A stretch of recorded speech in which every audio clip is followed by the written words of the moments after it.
ನಮಸ್ಕಾರ ಸ್ನೇಹಿತರೆ. ಟಿ ಬರೆದಂಥ ಎಲ್ಲ ಅಭ್ಯರ್ಥಿಗಳಿಗೆ ಈ ವಿಡಿಯೋಗೆ ಸ್ವಾಗತವನ್ನು ಕೋರುತ್ತಾ, ಈಗಾಗಲೇ ಟಿ ಪರೀಕ್ಷೆ ಮುಗಿದು ರಿಸಲ್ಟ್ ಕೂಡ ಬಿಟ್ಟಿದ್ದಾರೆ ಸ್ನೇಹಿತರೆ.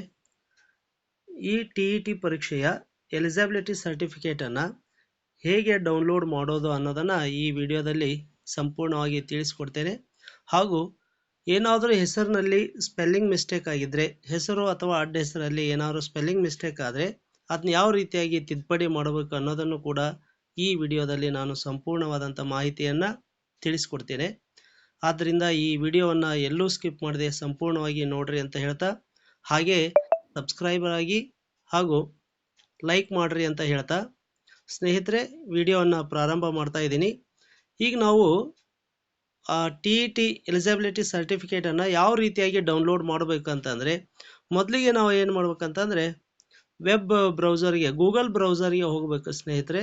ಗೂಗಲ್ ಬ್ರೌಸರ್ಗೆ ಹೋಗಿ ಅಲ್ಲಿ ಜಸ್ಟ್ ನಾವು ಟಿ ಅಪ್ಲಿಕೇಶನ್ 2025 ಅಂತಂದು ಟೈಪ್ ಮಾಡಿದರೆ ಸಾಕು. ಇಲ್ಲೈತಲ್ಲ, ಇದನ್ನು ಟಿ ಅಪ್ಲಿಕೇಶನ್ 2025 ಅಂತ ಕ್ಲಿಕ್ ಮಾಡಿದರೆ ಈ ರೀತಿಯಾಗಿ ಓಪನ್ ಆಗುತ್ತೆ. ಕಾರ್ಟೆಟ್ 2025 ಅಂತ ಅದರ ಮೇಲೆ ಕ್ಲಿಕ್ ಮಾಡಿದರೆ ಇಲ್ಲಿ ಕಾರ್ ಟಿ 2025 ರಿಸಲ್ಟ್ ಅಂತ ಬರುತ್ತೆ. ರಿಸಲ್ಟನ್ನು ನೋಡ್ಕೊಂಡಿದ್ದೀವಿ ಈಗ ಆಲ್ರೆಡಿ ನಾವು.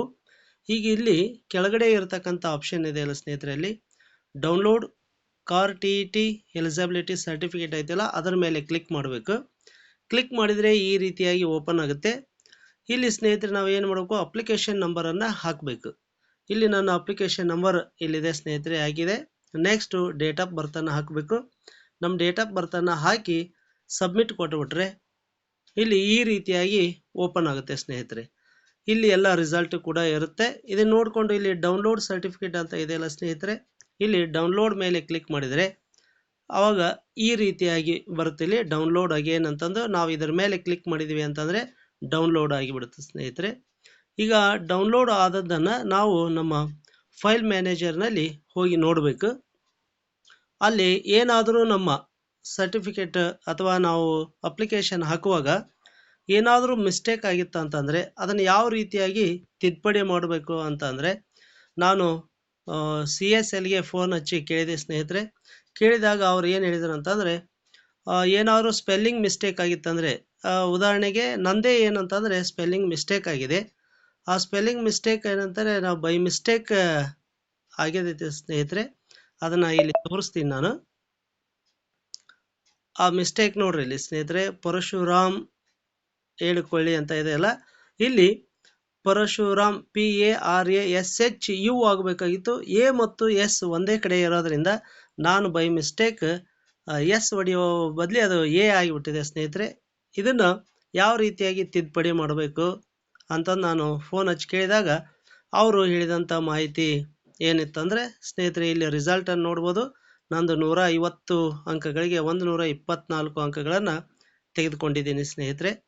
ಹಾಗೆ ಏನಂತಂದರೆ, ಈಗ ನಾವು ಯಾವ ರೀತಿಯಾಗಿ ಇದನ್ನು ತಪ್ಪನ್ನು ತಿದ್ದುಪಡಿ ಮಾಡಬೇಕಂತಂದರೆ, ನಾವು CSLನ ಅಡ್ರೆಸ್ ಇರುತ್ತಲ್ಲ, ಈ ಅಡ್ರೆಸ್ಗೆ ಏನು ಮಾಡ್ಬೇಕಂತಂದರೆ ನಾವು joint director centralised admission cell and state survey officer opposite to Kaveri Bhavan Bengaluru 560001 ಅಂತ ಈ ನಂಬರ್ಗೆ ಏನು ಮಾಡ್ಬೇಕಂತಂದರೆ ನಾವು DDಯನ್ನು ತೆಗೆಸ್ಬೇಕು ಸ್ನೇಹಿತರೆ. 200 ರೂಪಾಯಿ DDಯನ್ನು ತೆಗೆಸ್ಬೇಕು. ಅದನ್ನೇ ಕನ್ನಡದಲ್ಲಿ ಈ ರೀತಿಯಾಗಿ ಐತಿ ಸ್ನೇಹಿತರೆ. ಅದರ ಅಡ್ರೆಸ್ಸು ಜಂಟಿ ನಿರ್ದೇಶಕರು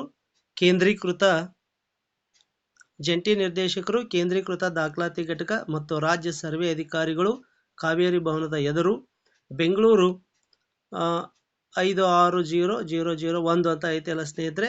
ಇದನ್ನು ಏನಪ್ಪ ಅಂತಾರೆ, ಈ ಅಡ್ರೆಸ್ಗೆ ನಾವು 200 ರೂಪಾಯಿ DDಯನ್ನು ತೆಗೆಸ್ಬೇಕು. 200 ರೂಪಾಯಿ DDಯನ್ನು SBI ಬ್ಯಾಂಕ್ನಲ್ಲಿ ಅಥವಾ ಕೆನರಾ ಬ್ಯಾಂಕ್ನಲ್ಲಿ ನಾವು DDಯನ್ನು ತೆಗೆಸಿ ಅದರ ಜೊತೆಗೆ ಮತ್ತೆ ಏನು ಮಾಡ್ಬೇಕಂತಂದ್ರೆ ನಾವು 10th ಮಾರ್ಕ್ಸ್ ಕಾರ್ಡನ್ನು, SLC ಮಾರ್ಕ್ಸ್ ಕಾರ್ಡ್ ಏನಿರುತ್ತಲ್ಲ, 10th ಮಾರ್ಕ್ಸ್ ಕಾರ್ಡ್ ಅಥವಾ SLC ಮಾರ್ಕ್ಸ್ ಕಾರ್ಡನ್ನು ಅಟೆಸ್ಟೆಡ್ ಮಾಡಿಸಿ ನಾವು ಏನು ಮಾಡ್ಬೇಕಂತಾರೆ ಪೋಸ್ಟ್ ಮಾಡಬೇಕು ಸ್ನೇಹಿತರೆ. ಇದೇ ಅಡ್ರೆಸ್ಗೆ ಪೋಸ್ಟ್ ಮಾಡಬೇಕು. ಜಂಟಿ ನಿರ್ದೇಶಕರು ಕೇಂದ್ರೀಕೃತ ದಾಖಲಾತಿ ಘಟಕ ಐತೆಲ್ಲ, ಇದೇ ಅಡ್ರೆಸ್ಗೆ ನಾವು ಪೋಸ್ಟ್ ಮಾಡಿದ್ವಿ ಅಂತಂದರೆ ಅವರು ಅದನ್ನು ತಿದ್ದುಪಡಿ ಮಾಡಿ ಕಳಿಸ್ತಾರ ಅಂತಂದು ಮಾಹಿತಿಯನ್ನು ಕೊಟ್ಟಿದ್ದಾರೆ.